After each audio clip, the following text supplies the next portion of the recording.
जय झूलेलाल। मुंहिंजे चैनल सिंध समाज ते तव्हां सभिनि जो स्वागत आहे। पंहिंजी मिठड़ी ॿोली सिंधीअ में मां तव्हां सां गॾु शेयर कंदी आहियां कुझु सिंधी कथाऊं, सिंधी भॼन, कुझु सिंधी रेसिपियूं ऐं दादीअ जा घरेलू नुस्ख़ा।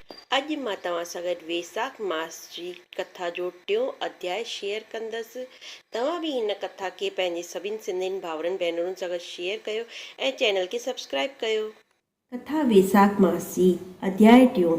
जेको मनुष्य वेसाख मास में ब्राह्मणनि खे सुंदर चारपाई दान करे थो ऐं हुन ते सुम्हियल ब्राह्मणनि खे हवा करे थो, उन संपूर्ण धर्मनि जे साधन सां उन जो शरीर निरोगी रहे थो। उहो योगिन खां बि दुर्लभ जेको मोक्ष पद आहे उनखे पाए थो। उन जा पाप सभु जलिजी था वञनि। जीअं अग्नि कंहिं स्पर्श कपूर खे स्पर्श न करे सघंदी आहे, तीअं ई उन जा पाप बि जलिजी था वञनि। उन पलंग ते जेको ब्राह्मण सुम्हे थो उहो जीवन भर जे जाने अनजाने पाप उन जा नष्ट थी था वञनि। उहो हिन जनम में सुखनि खे त भोगे थो, उन कुल जी बि वृद्धि थींदी आहे। उहो यश ऐं धैर्य उनखे मिलंदो आहे। जेको वेसाख मास में ब्राह्मणनि खे सुंदर विहाणो दान करे थो, उन सभु पाप नष्ट थी वेंदा आहिनि ऐं उहो मनुष्य सुखपूर्वक जी पाईंदो आहे। पृथ्वी जा सभु राज्य भोगींदो आहे। 7 जन्मनि ताईं उहो सुखी रहंदो आहे, धर्म परायणी ऐं विजयी थींदो आहे। उन जा 7 कुल सभु जेके आहिनि मोक्ष खे प्राप्त कंदा आहिनि। जेको वेसाख मास में चटाई ऐं आसन जो दान कंदो आहे, जीअं उहो जल में रहण खां पोइ बि पुसंदी न आहे, जल मां अलॻि ई रहंदी आहे, तीअं ई उहो मनुष्य बि संसार जे सभु धर्मनि में अलॻि रहंदो आहे। चटाई ऐं आसन ॾियण वारो पुरुष आसन ऐं शैया ते वेही करे सुख भोगींदो आहे। जेको गुल ऐं कुमकुम जो दान कंदो आहे उहो सार्वभौम राजा थींदो आहे।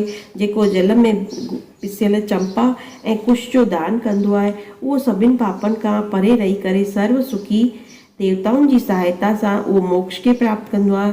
जेको मेष संक्रांति में केतकी ऐं मलिका जो दान कंदो आहे उहो भॻवान जी आज्ञा सां मोक्ष खे प्राप्त कंदो आहे।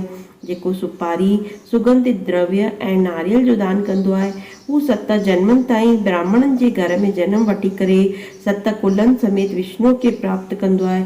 जेको ब्राह्मण जे विश्राम लाइ मंडप ठाहींदो आहे उन जो त ॾाढो वधीक फल आहे।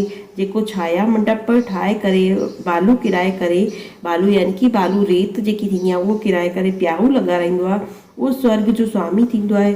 जेको रास्ते में बाग, तला, कुआ, बावड़ी, प्याऊ आदि लॻाराईंदो आहे, मञो त उन जो धर्म ॾाढो वधीक पुण्य वारो आहे। उत्तम शास्त्रनि खे ॿुधणु, तीर्थ यात्रा, जलदान, सत्संग, अन्नदान, पीपल जा वृक्ष लॻाइण, अहिड़ी संतान त देवताउनि खे बि दुर्लभ आहे।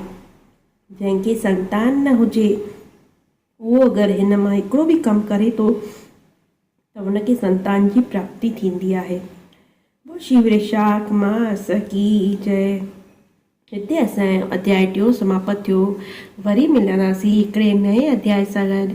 तेसि ताईं सभिनि सिंधी भाउरनि भेनरुनि खे जय झूलेलाल, जय श्री कृष्ण।